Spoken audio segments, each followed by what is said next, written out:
Hey everyone, welcome to my channel. Imagine करिए एक ऐसा दृश्य कि आपके किसी रिलेटिव पर कोई एलिगेशन लगाता है और पुलिस उन्हें ढूंढने के बजाय आपके घर पहुंच जाती है और आपको जबरदस्ती पुलिस स्टेशन बुलाया जाता है और पूरे दिन भर बैठा कर रखा जाता है और आपको जेल भेजने के लिए धमकाया जाता है ताकि एक्यूज पे प्रेशर बनाया जाए कि वो सरेंडर कर दे। आपको ये किसी मूवी की स्क्रिप्ट लग रही होगी, लेकिन ऐसा नहीं है। ऐसा प्रैक्टिस ब्रिटिश राज के जमाने में होती थी, लेकिन आपको बता दें इंडिपेंडेंस के बाद भी इंडिया में ये प्रैक्टिस अभी भी पुलिस करती रहती है। इसी पर इलाहाबाद हाई कोर्ट ने अपना एक जजमेंट दिया है और कोर्ट में साफ साफ कहा है कि एक्यूज और रिलेटिव को हरास या टॉर्चर करना एक ब्रिटिश समय का प्रैक्टिस है, जो हमारे कॉन्स्टिट्यूशन के article 21 right to life and personal liberty का खुल्लम खुल्ला वायलेशन है।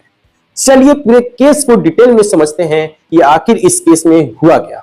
इलाहाबाद हाई कोर्ट की DV bench justice J Munir और जस्टिस तरूर सक्सेना एक क्रिमिनल पिटीशन की हियरिंग कर रहे थे।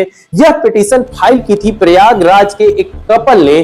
स्टोरी ये थी कि पिटिशनर के ऊपर एक एफआईआर लॉन्च होती है और उनके ऊपर एलिगेशन ये था कि वो रिस्पोंडेंट की बेटी को बहला फुसलाकर ले जाकर उनसे शादी कर लिए।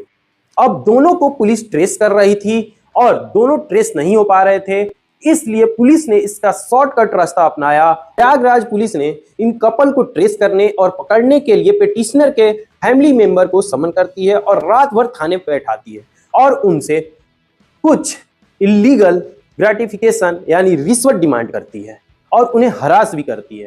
इमेजिन करिए कि क्राइम कोई और कर रहा है और उसकी सफरिंग उनके पेरेंट्स को झेलना पड़ रहा है।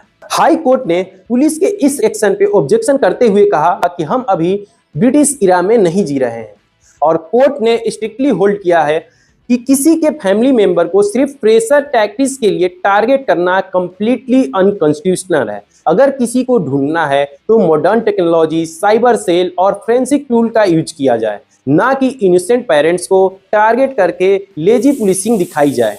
कोर्ट ने सिर्फ ऑब्जर्वेशन ही नहीं दिया बल्कि इमीडिएट और स्ट्रिक्ट एक्शन लेते हुए सबसे पहले कोर्ट ने कमिश्नर ऑफ प्रयागराज और deputy commissioner of police Prayagraj को पार्टी बनाया और सेकेंडली डीसीपी यमुना पार और करछना के स्टेशन हाउस अफसर को डायरेक्ट किया कि वो अपना पर्सनल एफिडेविट फाइल करें, एक्सप्लेन करें किस अथॉरिटी से और किन सर्कमस्टांसेस के अंडर पेरेंट्स को डेली बेसिस पर समन किया जा रहा था। और कोर्ट ने पूछा क्या ये पिटिशनर इस केस में वांटेड है, और सबसे बड़ी रिलीफ देते हुए कोर्ट ने एक इंटरिम ऑर्डर पास किया जिसमें पुलिस को स्ट्रिक्टली रिस्ट्रेन किया गया है कि वो फ्यूचर में इन पिटिशनर को ना तो पुलिस स्टेशन समन करेंगे, ना डिटेन करेंगे और ना ही किसी तरह से थ्रेटन करेंगे। दोस्तों, ये जजमेंट सिविल लिबर्टी और ह्यूमन राइट के लिए एक लैंडमार्क डिसीजन है। ये क्लियर कहता है कि गिल्ट हमेशा पर्सनल होता है और अगर गुनाह किसी ने किया है तो सजा भी उसी को मिलेगी, ना कि उसके पूरे फैमिली को मिलेगी। आप क्या सोचते हैं? अपनी राय कमेंट में बताइए। अगर वीडियो अच्छी लगे तो लाइक करिए, सब्सक्राइब करिए।